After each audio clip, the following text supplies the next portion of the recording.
নমস্কার, আমার গল্প পাঠ আসরে আপনাকে স্বাগত জানাচ্ছি। পড়ছি সেই সময় উপন্যাসের 154তম পর্ব। তোমার কুসুম দিদির আমি আবার বিয়ে দেব শুনে আঁতকে উঠল সরোজিনী। তার পতিদেবতাটি যে একটু খ্যাপাটে ধরনের তা সে অনেকদিন আগেই জেনে গেছে। নিত্য নতুন বাতিক তার মস্তকে ভর করে, কিন্তু এ আবার কি উদ্ভট কথা। দুই চক্ষু প্রায় কপালে তুলে সরোজিনী বলল, আপনি কুসুম দিদির বিয়ে দেবেন? আপনি খোয়াব দেখছেন বুঝি? ওর বিয়ে হয়ে গেছে সেই কবে, তারপর বেধবা হলো। আপনি দেখলেন না সেদিনকে? মাথায় সিঁদুর নেই, হাতে নোয়া নেই, কপাল পুড়িয়ে বাপের বাড়ি এইছে। বিধবা বলেই তো ওর বিয়ে দেবো আবার। বিধবার বিয়ে? সে তো ছোট লোক, অজাত কুজাতের মধ্যে হয়। 4 ঘরের কায়েত বাড়ির মেয়ে সম্পর্কে ও কি অলক্ষণে কথা? আপনার কি পরকালেরও ভয় নেই? ঠিক এই কথাটাই বিদ্যাসাগর মহাশয় বলেছিলেন। আমরা এই শহরের যে কটা বনেদি ঘর রয়েছি, আমরা মুখে মুখে বিদ্যাসাগর মহাশয়ের বিধবা বিবাহ কর্মে সায় দিয়েছি। কেউ কেউ অর্থ সাহায্যও করেছি, কিন্তু নিজেদের বাড়িতে কেউ বিধবা বিয়ে চালু করিনি। উনি যেদিনকে কথাটা বললেন, লজ্জায় আমার মাথা নিচু হয়ে গেল। উনি তো হক কথাই বললেন। আমাদিকে যত প্রগতি সব শুধু জীবের ডগায়, কাজে নয়। কিন্তু কি করব বলো? আমার বাড়িতে তো বিধবা কেউ নেই যে তার বিয়ে দেবো। তুমি যদি বিধবা হতে, কত ঘটাপেটা করে তোমার বিয়ে দিতুম আবার। সরোজিনী স্বামীর পায়ের কাছে বসে পড়ে কান্না জড়িত কণ্ঠে বলল, আমার মাথার দিব্যি, আপনি এসব কথা বলবেন না। এই দেখুন, আমার বুকের মধ্যে কেমন তোপ ডাকার মতন গরম গরম শব্দ হচ্ছে। নবীন কুমার হাসতে হাসতে বলল, তুমি বিধবা হলে আমি মরে যেতুম, এই তো। তো এত বড় মহৎ উদ্দেশ্যের জন্য আমি মরতেও রাজি আছি। দেশের কাজে মরণেও সুখ। এরপর সরোজিনী, ও গো, আমার কি হবে গো বলে ডুকরে উঠল। নবীন কুমার তার হাত ধরে টেনে তুলল। অবোধ বালিকার কাকে বলে? আরে আমি কি সত্যিই মরতে যাচ্ছি নাকি? এ হলো গে কথার কথা। সেই জন্যই তো বলছি তোমার কুসুম দিদির বিয়ে দেবো। সরোজ, শুধু অন্ধকারেই রয়ে গেলে। এত বই কাগজপত্র এনে দিই, কিছুই পড়ো না। পড়লে জানতে আজকাল ভদ্র ঘরেও বিধবার বিয়ে হয়। 4 ঘরের কায়েত কি বলছো? ক্ষত্রিয় কুলীন ব্রাহ্মণরাও বিধবা মেয়ে বিয়ে করছেন। তোমার কুসুম দিদি পাত্র হিসেবে খুবই ভালো। অশ্রু মার্জনা করে সরোজিনী বলল, আপনি কুসুম দিদির বিয়ে দেবেন? এ কেমন তর কথা? কুসুম দিদি কি আপনার বাড়ির মেয়ে? তার বাপ দাদারা রয়েছেন না? ওরা এই কথা শুনলে লাঠি নিয়ে আপনাকে তাড়া করবে। কেন? ওরা কি নির্বোধ? বাড়িতে এমন খাসা একটি বিধবা পাত্রী থাকতেও ওরা বিদ্যাসাগর মহাশয়কে খুশি করতে চাইবেন না? বিদ্যাসাগর নাকি খুশি হবে বলে ওরা এমন পাপ কাজ করতে যাবেন? ঝাঁটা মারি এমন খুশি হওয়ার মুখে? এই হলো মেয়ে মানুষের বুদ্ধি। নিজের ভালো নিজেরা বোঝে না। তোমার কুসুম দিদি সারা জীবন বিধবা হয়ে কষ্ট পাবে, তাতে তুমি খুশি? বিধবা হয়েছে, যার যেমন ভাগ্য। ভাগলে থাকলে হবে না? আমি ভাগ্য পাল্টে দেব। কালই কথা বলবো কুসুমের বাবার সঙ্গে। ওর বিয়েতে আমি 10-20 হাজার টাকা খরচ করতেও রাজি আছি। পরদিনই কথা বলা হলো না অবশ্য, কিন্তু বিষয়টা নবীন কুমারের মনে রয়ে গেল। সে এখন বিষম ব্যস্ত। মহাভারত অনুবাদের কাজ নিপুণভাবে চলছে প্রায় 8 প্রহর ধরে। এতদিন কেউ সঠিক বিশ্বাসই করতে পারেনি যে নবীন কুমারের মতন এক 20 বর্ষীয় অস্থির স্বভাবের যুবক সমগ্র মহাভারতের অনুবাদের মতন বিশাল কাজ হাতে নিয়ে সত্যিই তাতে মন দিয়ে লেগে থাকবে। কিন্তু এখন আর অবিশ্বাসের উপায় নেই। কাজ অগ্রসর হচ্ছে অতি দ্রুত বেগে। ইতিমধ্যে প্রথম পর্ব সম্পূর্ণ হয়ে মুদ্রিত হয়েও বেরিয়েছে। দ্বিতীয় পর্ব যন্ত্রস্থ। অনুবাদের প্রথম পর্ব পাঠ করেও সকলে বিস্মিত। 8-10 জন সংস্কৃতজ্ঞ সুপণ্ডিতদের দিয়ে নবীন কুমার অনুবাদের কাজ করাচ্ছে। এ খবর সকলেই জানে, কিন্তু এমন গাম্ভীর্যপূর্ণ অথচ সুললিত সরস বাংলা লেখা তো কোনো পণ্ডিতের কর্ম নয়। এতে বিশেষ একজন কারুর হাত আছে, এবং সেই একজন নবীন কুমার স্বয়ং। সেই রচনার ভাষা আদ্যপান্ত পরিমার্জনা করে। নিজের বাড়িতে স্থান সংকুলান হচ্ছে না বলে শুধু এ কাজের জন্যই নবীন কুমার বরাহনগরে একটি প্রশস্ত উদ্যান বাটি ক্রয় করেছে এবং তার নাম দিয়েছে সারস্বতা আশ্রম। পণ্ডিতরা সবাই সেখানেই স্থায়ী হয়েছেন। আর একটি বাড়ি কিনে সেখানে স্থাপিত হয়েছে মুদ্রা যন্ত্র। প্রতিদিন জোড়াসাঁকো থেকে জুড়ি গাড়ি হাঁকে নবীন কুমার যায় বরানগরে। পথে বাগবাজারে তার শ্বশুরালয় পড়ে। একদিন বরানগরে অধিক রাত্রি পর্যন্ত কাজ চলে সেদিনটা আর নবীন কুমার নিজের বাড়িতে ফেরে না, শ্বশুর বাড়িতেই রাত্রি যাপন করে। সরোজিনী সেখানেই আছে। কাজের নেশায় যেন পেয়ে বসেছে নবীন কুমারকে। এত বড় একটা কাজ তো রয়েছে, তার ওপরেও সে নিয়েছে বিবিধার্থ সংগ্রহের মতন উচ্চ মানের পত্রিকার সম্পাদনা ভার। রাজেন্দ্রলাল মিত্র পদত্যাগ করায় বঙ্গভাষানুবাদক সমিতির এই পত্রিকাটির অস্তিত্বই বিপন্ন হতে উঠেছিল। তখন নবীন কুমার নিজের স্কন্ধে এই দায়িত্ব নেয়। মান্যবর এবং পণ্ডিতপ্রভু রাজেন্দ্রলাল মিত্রের পরিবর্তে 20 বৎসর বয়সের এক যুবক বিবিধার্থ সংগ্রহের মতন পত্রিকার সম্পাদক। অবশ্য অনুবাদক এবং লেখক হিসেবে নবীন কুমার তার যোগ্যতা ইতিমধ্যেই সন্দেহাতীতভাবে প্রমাণ করেছে। তবু এতেও ক্ষান্ত নয় সে। প্রতিদিন সংস্কৃত অনুবাদ ও গুরুগম্ভীর শব্দাবলী শুনতে শুনতে এক এক সময় তার কান ঝালাপালা হয়ে যায়। তার চরিত্রে একটা লঘু আমোদপ্রিয় দিক আছে। এক নাগারে অনেকক্ষণ সে উচ্চাঙ্গের চিন্তাভাবনা চালিয়ে যেতে পারে না। মাঝে মাঝে তার চিত্ত বিনোদন দরকার। মুলুকচাঁদের আখড়ায় সে আর যায় না, হরিশ মুখুজ্জের সঙ্গে দেখা হয় না, বন্ধুবান্ধব সংস্পর্শে কাল যাপন করার মতনও তার অবসর নেই। সেই জন্যই সে বরানগরে মহাভারতের চর্চার মাঝে মাঝে হঠাৎ হঠাৎ চলে যায়। সেখানে নিজস্ব একটি কক্ষ আছে, তাতে প্রবেশ করে দ্বার রুদ্ধ করে দেয়। সেই কক্ষের একটি দেয়াল জুড়ে রয়েছে একটি বেলজিয়ান আয়না। নবীন কুমার আয়নার সামনে দাঁড়িয়ে নাচতে শুরু করে, লাফায়, ডিগবাজি খায়। এই তার বিনোদন। একা একা সেই কক্ষের মধ্যে সে কখনো শ্রীকৃষ্ণ সাজে, কখনো শ্রী রাধিকা, কখনো সে ভীম, আবার সেই নিজেই বক রাক্ষস। আয়নার সামনে যাকে দেখা যায় তাকে সে জিহ্বা প্রদর্শন করে, নানা রকম ভেঙচি কাটে। একটু পরে সে যখন আবার বেশ বাস ঠিকঠাক করে কাঁধে চাদরটা দিয়ে সে ঘর থেকে বেরিয়ে আসে গম্ভীরভাবে, তখন তাকে দেখে কে বুঝবে যে এই মানুষটি একটু আগে কত রকম ছেলেমেয়ে করছিল। সংস্কৃত ঘেঁষা সন্ধি সমাস সমন্বিত গুরুগম্ভীর বাক্যগুলি মাথা থেকে তাড়াবার জন্য সে আরও একটা উপায় অবলম্বন করেছে। নিজের গোপন কক্ষটিতে সে একটি ছোট খাতায় যা খুশি লিখে যায়। কিছুদিন আগেই চড়ক গেছে। সেই উৎসবে কলকাতা শহর কেমন মেতে উঠেছিল তার একটা বিবরণ লেখে সে, কিন্তু লেখবার সময় সতর্ক থাকে। পারতপক্ষে সে সংস্কৃত কথা ব্যবহার করবে না। আপন খেয়ালে এইভাবে সে লিখে যায়।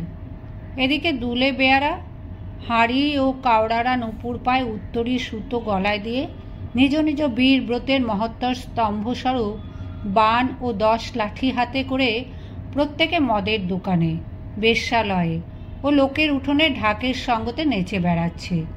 চাষিরা ঢাকের টুয়েতে চামড়, পাখির পালক, ঘণ্টা ও ঘুঙুর বেঁধে পাড়ায় পাড়ায় ঢাক বাজিয়ে সন্ন্যাসী সংগ্রহ করছে। গুরু মহাশয়ের পাঠশালা বন্ধ হয়ে গিয়েছে। ছেলেরা ঢাকের পেছনে পেছনে রপ্তে রপ্তে বেড়াচ্ছে। ঠিক যেমন তার মুখের ভাষা সেই রকম লেখা। একই সঙ্গে মহাভারতের বিশুদ্ধ ভাষা এবং এই রকম পথ চলতি গদ্য লিখে চলেছে একই লোক। এ নতুন ধরনের লেখা লিখতে লিখতে বেশ মজা পেয়ে গেল নবীন কুমার।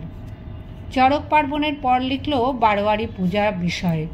ক্রমে ছোট খাতাটি ভর্তি হয়ে যাওয়ায় নবীন কুমারের মনে হলো এই লেখাগুলি ছাপিয়ে প্রকাশ করলে কেমন হয়। তারই নিজস্ব ছাপাখানা রয়েছে, কিন্তু গ্রন্থকারের নাম কি থাকবে? তার নিজের নাম দেওয়ার প্রশ্নই ওঠে না। মহাভারতের অনুবাদক হিসেবে যে পরিচিত, তার কলম দিয়ে এই লেখা বেরিয়েছে, কেউ বিশ্বাস করবে?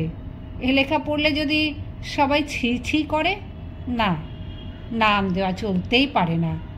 মুলুকচাঁদের নামটা দিয়ে দিলে কেমন হয়? মুলুকচাঁদ কাকপক্ষীর মতন ঘুরে ঘুরে শহর কলকাতার সব সংবাদ সংগ্রহ করে। কাকপক্ষী না প্যাঁচা? হুতম প্যাঁচার নকশা নাম দিলে কেমন হয়? মাঝে মাঝেই মনে পড়ে কুসুম কুমারীর কথা। ওই নীল নয়না বালিকাটির গাঢ় চোখের দৃষ্টি যেন নবীন কুমারের মনে গেঁথে আছে। ওর কথা মনে এলেই নবীন কুমার মাথা ঝাঁকায়, যেন সেই কুসুম কুমারীর অভিভাবক। কুসুম কুমারীর জীবনের সুব্যবস্থা করে দেবার দায়িত্ব তারই। একটা কিছু করতেই হবে খুব শীঘ্র। কুসুম কুমারীর পিতার সঙ্গে কথা বলা হয়ে উঠছে না, কিন্তু তিনি কলকাতায় নেই। একদিন দেবেন্দ্রনাথ ঠাকুরের বাড়িতে গেল নবীন কুমার। হিন্দুস্তানের উত্তর পশ্চিমাঞ্চলে প্রবল দুর্ভিক্ষ চলছে। শত সহস্র মানুষ অনাহারের সম্মুখীন।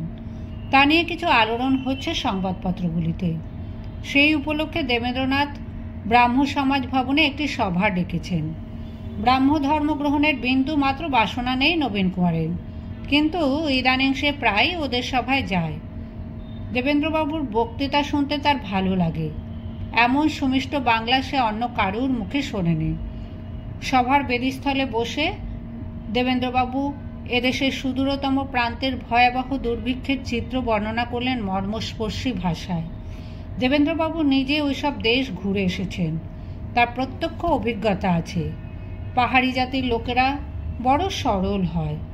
দেবেন্দ্রবাবুর ভাষায় তাদের দুর্দৈবের চিত্র যেন চক্ষুর সম্মুখে উদ্ভাসিত হয়ে উঠল।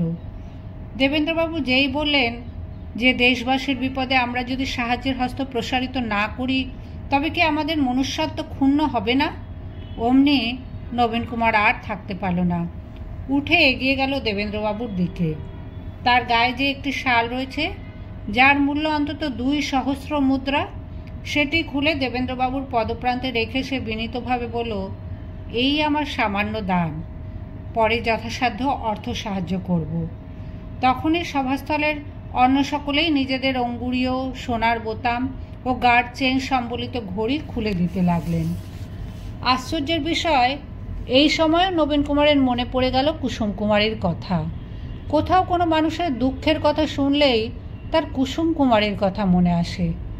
না, ওই অপাপ বৃদ্ধা বালিকাটিকে কিছুতেই সারা জীবন কষ্ট পেতে দেওয়া হবে না। শীঘ্রই কুসুম কুমারীর জন্য একটি পাত্র জোগাড় করতে হবে। নবীন কুমার তার পরিচিত অকৃতদার কিংবা মৃতদার ব্যক্তিদের কথা চিন্তা করতে লাগলো। যেন কুসুম কুমারীর পিতার অভিমত গ্রহণ করা এমন কিছু জরুরি নয়। একজন উপযুক্ত বিধবা বিবাহেচ্ছু পাত্রের সন্ধান করাই এখন প্রধান কর্তব্য। দেবেন্দ্রবাবুর পাশে তার 2 পুত্র বসে আছে। একজনের নাম দ্বিজেন্দ্র, অন্যজন জ্যোতিরিন্দ্র। দেবেন্দ্রবাবুর সন্তান ভাগ্য খুব ভালো। এর মধ্যেই তার 13টি পুত্রকন্যা জন্মেছে। জ্যোতিরিন্দ্র বেশ ছোট, কিন্তু দ্বিজেন্দ্র বোধহয় নবীন কুমারের সমবয়সী হবে। নবীন কুমার একবার ভাবল, দেবেন্দ্রবাবুর কাছে প্রস্তাব দিলে হয় না যে তার এক পুত্র ওই কুসুম কুমারীকে বিবাহ করুক। দেবেন্দ্রবাবু নব্যপন্থী, উদার মনস্ক ব্যক্তি, তিনি নিশ্চয়ই এতে আপত্তি জানাতে পারবেন না। অসামান্য রূপ লাবণ্যবতী কুসুম কুমারী ঠাকুরবাড়ি বধূ হবার অনুপযুক্ত নয়। কিন্তু একটু পরেই তার খেয়াল হলো, এরকম প্রস্তাব করা যায় না। দেবেন্দ্রবাবুরা ব্রাহ্মণ, কুসুম কুমারীরা কায়স্থ। পিরিলির বামুনি হোক আর যেরকমই ব্রাহ্মণ হোক, এরা এখনও বিবাহ ব্যাপারে জাতিভেদ ঘোচাতে পারেনি। কয়েকদিনের মধ্যেই অবশ্য নবীন কুমার অন্য এক ব্যাপারে মেতে উঠল। আর মনে রইল না কুসুম কুমারীর কথা। এক প্রাতঃকালে বাড়ি থেকে বেরুয়ার মুখে নবীন কুমারকে ধরল গঙ্গানারায়ণ। সে বলল, ছোটকু, কদিন থেকেই তোকে খুঁজছি, তোর আর দেখাই পাই না। মহাভারতের অনুবাদটি বড় সরেস করেছিস রে, আমায় আরও খানকতক বই দিবি? নবীন কুমার বলল, তোমার যত খুশি নাও না দাদামণি, দুলালকে বলো আনিয়ে দেবে। আমি তো মহাভারত বেচব না, 3000 কপি ছাপিয়েছি, সব বিলিয়ে দেব, যে যা চাইবে। মহাভারত নিয়ে আমি ব্যবসা করতে নামিনি। এটা বড় মহৎ কাজ করলি রে ছোটকু। আমার বন্ধুদের দেখালুম, তারা তো এমন বিশুদ্ধ বাংলা, এমন স্বচ্ছন্দ অনুবাদ, যেন মনে হয় নতুন রচনা। দাদামণি, তুমি তো হরিশ মুখুজ্জের ওখানে যাতায়াত করো, ওকে বই দিও এক কপি। তুই আমার যে বইখানা দিয়েছিলি সেটা আমার এক বন্ধু জোর করে নিয়ে নিলে, কিছুতেই ছাড়লে না। তার বদলে সে তার লেখা নতুন একটা বই তোকে পড়তে দিয়েছে, তুই পড়ে দেখবি। কে তোমার বন্ধু? মধু, আমার সহপাঠী ছিল। এখন তো বেশ কখানা বই লিখেছে, বেশ নামও হয়েছে। তুই নাম শুনিসনি? মাইকেল মধুসূদন দত্ত। নবীন কুমার হাত বাড়িয়ে বইখানে নিয়ে জুড়ি গাড়িতে উঠে পড়ল। এখান থেকে বরাহনগর যেতে অনেক সময় লাগে, তার মধ্যে বইখানি পড়ে ফেলবে। মধুসূদন দত্ত নাম সে শুনেছে বটে, পাইকপাড়া রাজাদের বাঁধা নাট্যকার। নবীন কুমার নিজে বাড়ির মঞ্চে থিয়েটারের প্রচলনের পর অনেকেই তার অনুকরণ করছে। পাইকপাড়ার রাজারা বহু অর্থব্যয় আড়ম্বর করে। প্রাকৃতিক নিয়ম অনুসারে এক ধনী তার চেয়ে একটু বেশি কোনো ধনীকে ঠিক পছন্দ করতে পারে না। সেই অনুযায়ী পাইকপাড়ার রাজাদের সম্পর্কে নবীন কুমারের মনে একটা বিরাগ ভাব আছে। স্বভাবতই তাদের বাঁধা নাট্যকার সম্পর্কেও সে প্রসন্ন নয়। বইখানি অবশ্য নাটক নয়, কাব্য, মেঘনাদ বধ কাব্য। শুধু নামটি দেখেই নবীন কুমারের মনে একটা চিন্তা তরঙ্গ খেলে গেল। মহাভারত নয়, রামায়ণের কাহিনী। রামায়ণেরও কোনো বিশুদ্ধ গদ্যে বঙ্গানুবাদ নেই। মহাভারত শেষ করেই রামায়ণ অনুবাদে হাত দিতে হবে তো। তারপর প্রথম পাতা উল্টে সে পড়তে শুরু করলো। সম্মুখ সমরে পড়ি, বীর চূড়ামণি, বীর বাহু, চলে যাবে গেল জমপুরে অকালে, কহ হে দেবী অমৃত ভাসিনী। নবীন কুমারের ভুরু উত্তোলিত হলো। এইভাবে আরম্ভ? এরকম মাঝখান থেকে? শুরু থেকেই এক বীর চূড়ামণির পতন? এ যে নাটকের মতন। এরকম কাব্য নবীন কুমার কখনো পড়েনি। অন্যদিন হুতমের নকশা লেখার মাল মশলা সংগ্রহের জন্য সে পথে দুপাশ দেখতে দেখতে যায়। আজ আর অন্য কোনো দিকে তার খেয়ালই রইল না। এ কি অবিশ্বাস্য রকমের কবিতা! কবিতা সম্পর্কে নবীন কুমারের মনে এমনিতেই একটা বিস্ময়ের ভাব আছে। সে অনেক চেষ্টা করে দেখেছে, কিন্তু কবিতা তার হাতে ঠিক আসে না। গদ্য রচনা বিষয়ে তার আত্মবিশ্বাস জন্মে গেছে, কিন্তু কবিতা জিনিসটা কেমন যেন হয়ে ওঠে না। এরকম কবিতা নবীন কুমার কখনো পড়েনি। এমন ঝঙ্কারময় শব্দ, এমন উন্নত ভাব, লাইনের শেষে মিল নেই, অথচ প্রতিটি লাইনে দৃঢ় সংবদ্ধ। শুনিয়াছে বীণাধ্বনি দাসী, বিক্রব রব নবপল্লব মাঝারে, সরস মধুর মাসে কিন্তু নাহি শুনি, হেন মধুমাখা কথা কভুয়ে জগতে। দুলাল চন্দ্র দাঁড়িয়ে থাকে জুড়ি গাড়ির পেছনে। চলন্ত গাড়ি থেকে নেমে দৌড়ে দরজার কাছে এসে জিজ্ঞেস করলো, কি বলছেন ছোটবাবু? নবীন কুমার কখন আপন মনে উচ্চস্বরে পাঠ করতে শুরু করেছে। এমন কবিতা মনে মনে পড়া যায় না।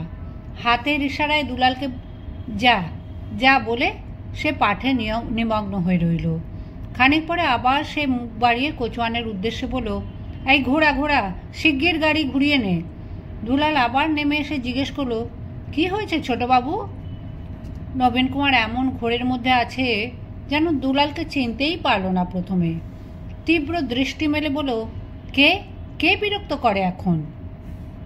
পরক্ষণেই আবার সে বলল, ও দুলাল, আমি আজ কাজে যাব না, আগে বাড়ি ফিরব। গাড়ি ঘোরাতে বল। তুই দৌড়ে বরানগরে চলে যা, পণ্ডিত মশাইদের খবর দিকে যা। সারাদিন বিছানায় শুয়ে শুয়ে নবীন কুমার মেঘনাদ বধ কাব্য পাঠ করল। এমন নেশা সে অনেক দিন পায়নি। তারপর 4 দিন ধরে নবীন কুমারের মুখে শুধু ওই কাব্যের কথা। যাকে পায় তাকে ডেকে ডেকে শোনায়। এই ফিরিঙ্গি কবি সম্পর্কেও তার মনে দারুণ কৌতূহল জেগেছে। ছোট ভাইয়ের এতখানি উৎসাহের আতিশয্য দেখে গঙ্গানারায়ণ বলল, তুই মধুর সঙ্গে পরিচয় করতে চাস? ডেকে আনবো ক্ষণ একদিন তাকে আমাদের বাড়িতে। কিন্তু মধুসূদনকে এত সাধারণভাবে ডাকা হলো না এ বাড়িতে। এর মধ্যে একদিন বিখ্যাত অধ্যাপক রিচার্ডসনের বিদায় অভ্যর্থনা হয়ে গেল। আগেকার হিন্দু কলেজের অধ্যাপক D.A. রিচার্ডসন বৃদ্ধ হয়েছেন। চিরকালের মতন তিনি ভারত ছেড়ে চলে যাচ্ছেন ইংল্যান্ডে। মধুসূদন, গৌড়, গঙ্গানারায়ণ, ভূদেব প্রমুখ ছিল রিচার্ডসনের প্রিয় ছাত্র। তারা ওকে টাউন হলে সংবর্ধনা জানালো এবং তারাই চাঁদা করে রিচার্ডসনের ফেরার জাহাজ ভাড়া তুলে দিল। সেই সভাতে উপস্থিত রইল নবীন কুমার। সভা শেষে বাইরে বেরিয়ে এসেই সে বলল, আমরা প্রধান প্রধান সাহেবদের বিদায়ের প্রাক্কালে রিসেপশন দিই। আমরা অদ্যাবধি আমাদের দেশীয় কোনো ব্যক্তিকে তা দিয়েছি? যদুপতি গাঙ্গুলি বলল, এটা তুমি ঠিকই বলেছ নবীন। আমাদের দেশে সত্যিকারের বড় মানুষদের পেছনেও আমরা ঘোঁট পাকাই, গুণের সমাদর করি না। নইলে বলো, বিদ্যাসাগর মশাইকে পাবলিক রিসেপশন দেওয়া উচিত ছিল নাকি? তুমি একটা ব্যবস্থা করো না। নবীন কুমার একটুক্ষণ ভেবে বলল, উনি কি এসব তোয়াক্কা করেন? কে বলতে যাবে ওকে? যদি উনি ধমকে ওঠেন? আমি বলি কি, যে নতুন জ্যোতিষ্কের উদয় হয়েছে আমাদের সাহিত্যাকাশে, তাকেই প্রথমে সম্বর্ধনা জানানো যাক। আগেকার দিনে রাজা বাদশারা কবিদের শিরোপা দিতেন, এখন রাজা থাকেন বিভুঁইয়ে। আমাদেরই সেই দায়িত্ব লওয়া কর্তব্য। নবীন কুমার পায়ের তলায় জল গড়াতে দেয় না। পরের সপ্তাহেই ব্যবস্থা হলো সম্বর্ধনার। এই সম্বর্ধনা দেওয়া হবে সিংহবাড়ির বিদ্যুৎসাহিনী সভার পক্ষ থেকে। কার্ড ছাপিয়ে বিতরণ করা হলো শহরের সমস্ত গণ্যমান্য ব্যক্তিদের মধ্যে। ব্যাপারটি সত্যিই অভিনব। কলকাতা শহরের পত্তনের পর এ পর্যন্ত কোনো কবিকে এমনভাবে প্রকাশ্য অভিনন্দন জানানো হয়নি। শুধু মানপত্র নয়, কবিকে একটি উপহারও দেওয়া হবে। উপহারের দ্রব্যটি নবীন কুমারই ঠিক করল। সুরা প্রেমিক কবিকে দেওয়া হবে একটি রৌপ্য নির্মিত পানপাত্র। গঙ্গানারায়ণ গিয়ে সম্মতি নিয়ে এসেছিলেন মধুসূদনের। নির্দিষ্ট দিনে মধুসূদন সেজে গুজে তৈরি। সঙ্গে যাবে গৌরদাস এবং একজন মাইনে করা পণ্ডিত। গৌরদাসের অনুরোধেও মধুসূদন দেশীয় পোশাক পরিধান করতে রাজি হলেন না। কিন্তু যাবার আগে মনের জোর আনবার জন্য মধুসূদন ব্র্যান্ডির বোতল খুলে যেই গলায় ঢালতে যাবেন, তখন গৌরদাস চেপে ধরলেন তার হাত। অনুনয় করে বললেন, প্লিজ মধু, অন্তত আজ থাক। ওখানে 5 জন বিশিষ্ট ব্যক্তি আসবেন, তোর মুখ থেকে কিছু শুনতে চাইবেন। বোতলটি নামিয়ে রেখে মধুসূদন বললেন, থাক, আজ আর নিজের পয়সায় কেন খাই? ওরা নিশ্চয়ই সার্ভ করবে। বড় মানুষের বাড়ির ব্যাপার, আশা করি ওরা বেস্ট কোয়ালিটি দেবে। গৌরদাস বললেন, মনে হয় না। যতদূর জানি ও বাড়িতে ড্রিঙ্কসের চল নেই। কি বললি? সভা খুলেছে, ইংলিশ কায়দায় রিসেপশন দিচ্ছে, আর ওয়াইন সার্ভ করবে না? বিদ্যোৎসাহিনী সভা তো শুনেছি আসলে মদোৎসাহিনী সভা। তুই ভুল শুনেছিস মধু। তবে আর যাই কেন? Y bother? মিছিমিছি গন্ডাখানেক লোকের বকবকানি শুনতে যাই কেন? তুই কি বলছিস? এত বড় সম্মান। চল প্লিজ, ব্যাপারটা সেরে এসে বাড়ি ফিরে তুই যত খুশি ড্রিঙ্ক করিস। ঘোড়ার গাড়ি মাঝ রাস্তা পর্যন্ত আসার পর আবার ছটফটিয়ে উঠলেন মধুসূদন। গৌরকে তিরস্কার করে বলেন, তুই কি করলি বলতো? আমার গলা শুকতে আসছে। ওরা কি ডায়াস তৈরি করে তার উপর আমায় বসাবে? ওরে বাপ রে বাপ। গৌরদাস বললেন, বেশিক্ষণ লাগবে না, তোর লেকচারটা শেষ হলেই তুই বাড়ি চলে আসবি। What lecture? কে দেবে লেকচার? তোর মাথা খারাপ? বাহ, ওদের সম্বর্ধনার উত্তরে তোকে 2-4 কথা বলতে হবে না? সেটাই তো ভদ্রতা।